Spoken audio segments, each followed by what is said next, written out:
Hello and welcome to AI Basics. In this video, I'm going to teach you how you can download Luma AI on your Android device. So let's go ahead and start the video. Open Play Store on your phone. Then you can see the search icon on the bottom right hand side. Go ahead and tap on it and tap on search. Now you can search for Luma AI and it will appear. You can see the Luma AI 3D capture. Go ahead and tap on it and click install.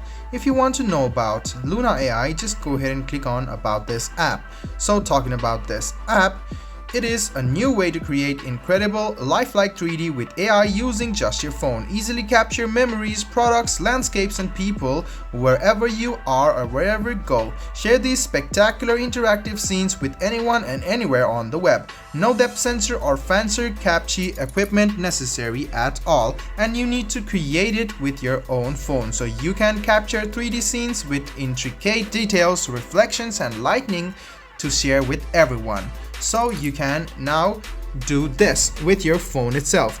So it'll be quite helpful. Just go ahead and click open after you download Luma AI. You can go ahead and click continue with Google or Apple and sign up with Luma AI. So there you go guys. This is how you can download the Luma AI on your Android device. I hope this video was helpful for you. If you still have any kind of confusion, please do mention us on the comment section down below. Like the video, subscribe to the channel and do hit the bell button for more. Hope to see you in the next video as well. Until then, goodbye, take care and make sure you enjoy.